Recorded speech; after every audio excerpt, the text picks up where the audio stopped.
Hello, everyone. This is MMA Interesting Prospects podcast. Today, our guest is A1 Combat Heavyweight Champion AJ Perez. Hello, AJ. How are you? Hey, how's it going? I'm doing pretty good. Doing pretty good. How about yourself? I'm good. And actually, recently you won, I think that overall, a really, really important belt in a big promotion, of course, in A1 Combat. And if you can tell me, how happy are you with winning the title against and also a win against really, really good prospect? I'm pretty happy, man. There's a little things I can complain about, I guess. Uh, I expected a little bit more out of myself, but going up against a guy like that, and overall, I feel like it was a pretty dominant performance. Very, very happy and honored to have the opportunity.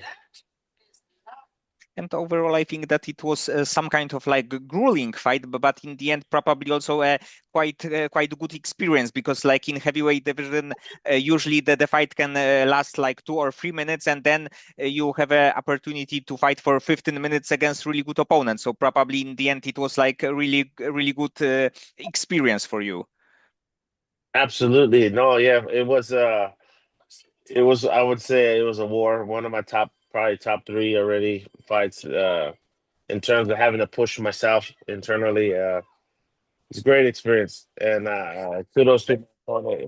My dance partner was a good dance partner, made it a good fight. And right now, do you plan to defend the title in upcoming months? Absolutely. Nothing in concrete yet, but we definitely plan on already situating something to defend here in the next few months. And actually, it was like probably one of the biggest wins of your career. But of course, I think that win over like Larry Gonzalez, who actually after some time became like CFFC heavyweight champion, so also a really important belt. So I think that it also was a big win for you, especially that actually it was a like a first round knockout. Yeah, yeah. That was probably one of the bigger ones in terms of like being an underdog or people thinking that I was counted out. But I got nothing but good things to say about Larry. We're training partners now, and he's awesome. He helped me for this camp. He was a big help because it's hard to find good big guys here, and he's great. He helped me a lot. So, but yeah, this was the biggest win probably of my career for sure. Yes, and when I'm speaking to heavyweights, they usually are saying that there is a problem with good heavyweight sparring partners. They sometimes use like big middleweights or light heavyweights, but in the end, like heavyweights is probably like tough to find. Yeah, no, it's hard, but we're getting together here in the valley as many as I can. I'm starting to little by little get people's numbers and say, hey man, we need to help each other. I get it. At the end of the day, like me and Larry were opponents once upon a time, but now we can help each other. Like let's help each other grow and just trying to find more able bodies like that. It is hard. It is hard. So trying to get it where we could get it. And like for heavyweights fighters like route to the UFC cannot be like super long. The sometimes they have like 6 or 7 pro bouts, and I think that with this win you put yourself in a really good position to be on the like top of heavyweights in the like regional rankings. So if you can tell me, do you think about getting to the UFC maybe even this year?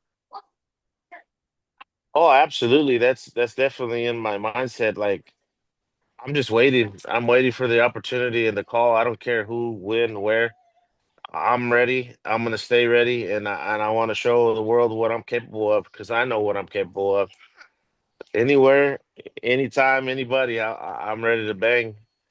So I'm excited. Those are my goals. I hopefully will step foot into a UFC octagon this year. And did you watch Curtis Blaydes against Josh Hokit like on Saturday? Oh, absolutely. I was there. I watched that fight. It was an insane fight. Great fight on both parts.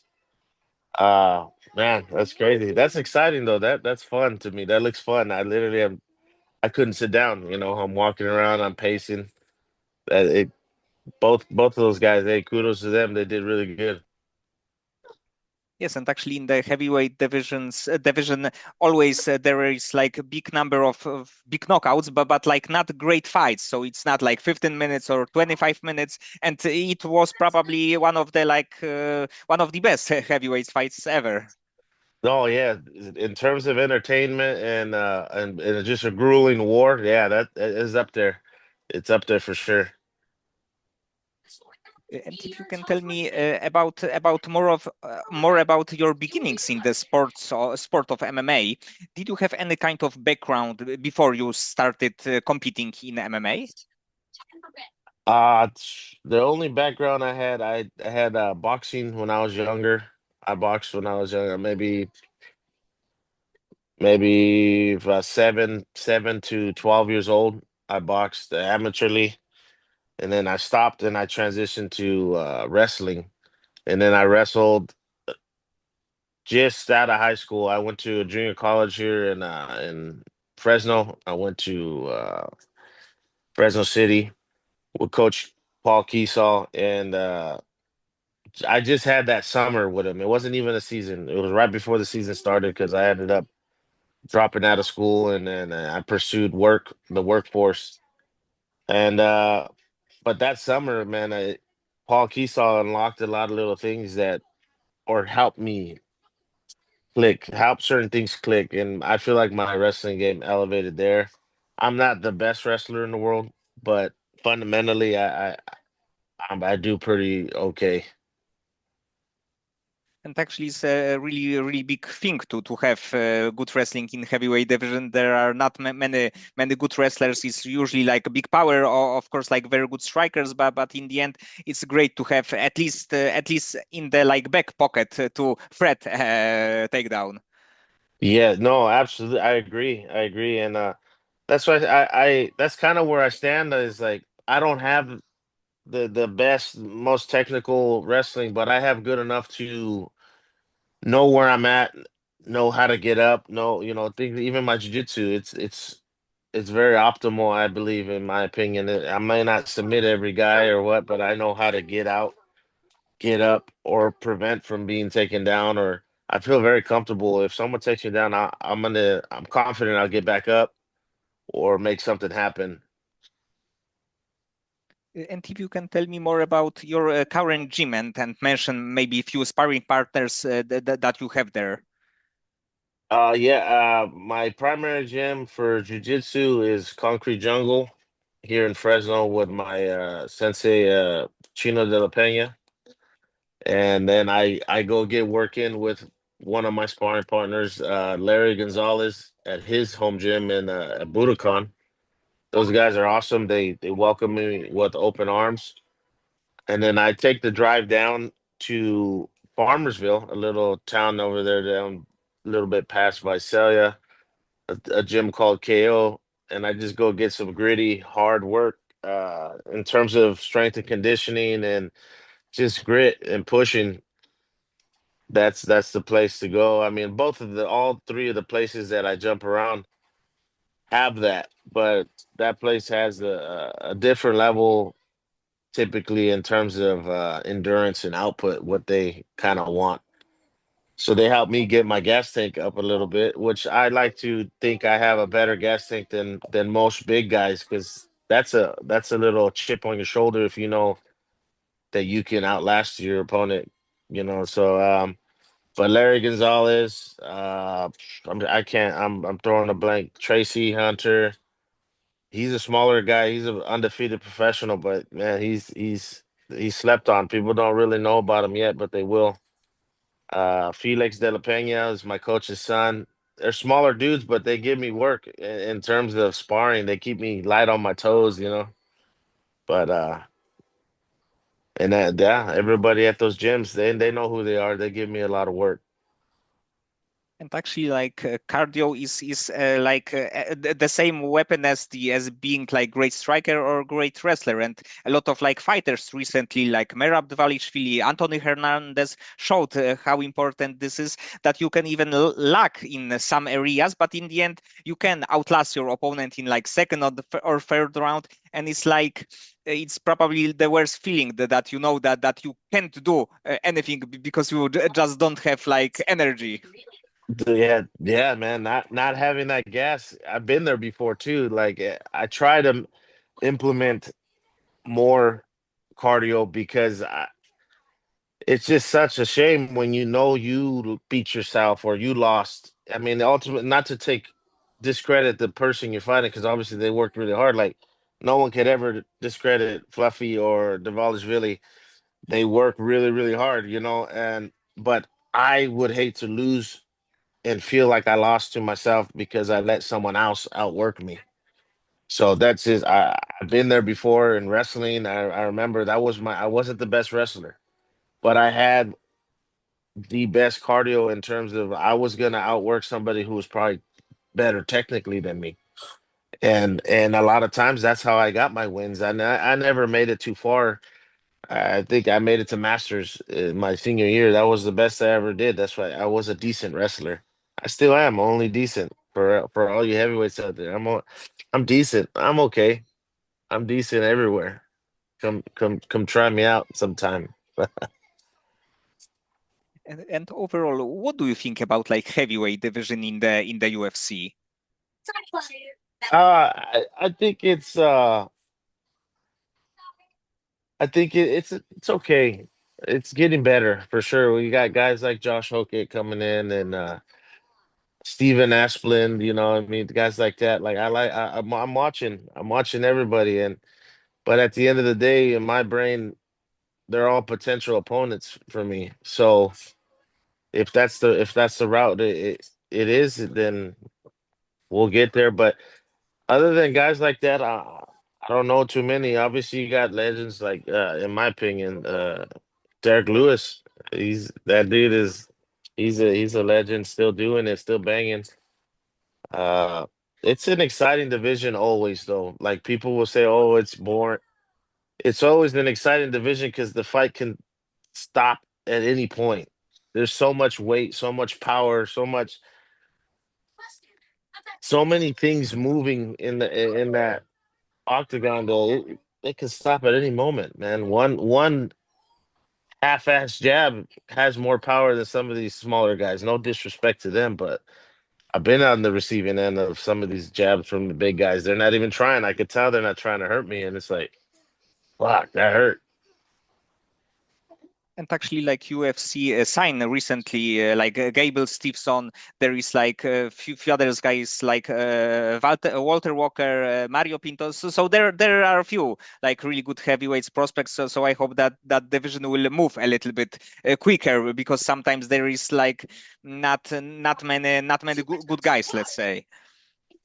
Yeah, yeah, no, that's definitely gonna make it a little bit more exciting for sure. I've been watching those guys too. They're great. They're phenomenal athletes, and it's nice to see the division get a little bit spiced up here. And hopefully, I can contribute something here pretty soon. Again, it's not up to me. I'm gonna just do my job and stay consistent, and hopefully put on some better shows to get the attention of the right people. And from your experience, because you fought as the amateur, of course, as the pro too, from your experience, do you like what kind of physicality from your opponent is the toughest for you? So like super tall guy, 265 pounder, or maybe lighter fighter. What do you consider like the biggest problem physically for you? Man, I don't know, man. To be honest with you, because I've dealt with tall guys, I've dealt with lighter guys. At the end of the day, the problem that needs to be solved is the one that's standing in front of me at the time. You know, that's just I like to think I adjust and I adapt. So I don't think there's anything that'll be a problem. I'll find a way. So nothing that stands out to me at least. It's whoever's in. whoever's in front of me. Like that's the problem I got to solve now. Yes, Hmm. and in the end, you will face like Go sit down. every possible like body type, let's say. So probably if you didn't face it yet, you will soon. Yeah, yeah, no, that's kind of my mentality. Big and small, fuck them all. That's what I say all the time. Growing up, you know what I mean. I'm not scared of nobody. And what is your like the biggest motivation to be a pro MMA fighter and and trying to be successful in this area? Oh, without a doubt, my family, my wife and my babies right here, they're the ones that you probably maybe hear a little bit, but for sure, I just want to provide a better life for them. You know, I'm a blue collar worker. I work full time in road construction, and I train 2+ hours a day. So I'm not new to hard work, and I'll never stop. I'm gonna keep grinding until the wheels fall off. This is actually UFC. It's great because of the, of course, like money is better, but when you can win a like performance of the night bonus or like fight of the night bonus, it's like a kind of really good money. Yeah, no, that's life changing money, and I take any and every opportunity and any blessing, you know, because God is good, and His plan is the plan, and whatever He has in store for me, I'm ready, and I'll take it with grace, whatever comes. And do you have like time or energy for any like other hobbies? So not MMA related, not work related. Do you find some time, something to do, something else too? Well, yeah, well, outside even my family, like we like to go out and we play disc golf. I play disc golf. I've been playing that for probably just as long as I've been fighting. Uh, get out there to the park. I play ball golf too. Uh, I'm an avid card collector too. I like sports memorabilia and stuff like that. So yeah,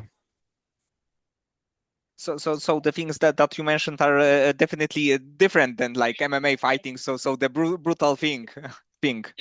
yeah, yeah. No, most definitely. It's something my wife and me were joking about the other day because I was organizing my cards and stuff like that. She goes, "Yeah, you think people? All right, you think people are think you're over here organizing your cards by team or what?" I go, "No, probably not, but that's just what I enjoy doing in my pastime."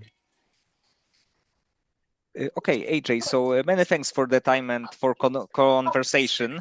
Of course, I hope that you will win your next fight, and maybe this year we can see you in the UFC either by getting to the contender series or some other like let's say like opportunity. Can you repeat one more time? I'm so sorry. It cut out a little bit. Yes, that I hope that you will win your next fight and you will get to the UFC maybe by contender series or maybe like some kind of short notice fight. But I hope that you will get there like this year.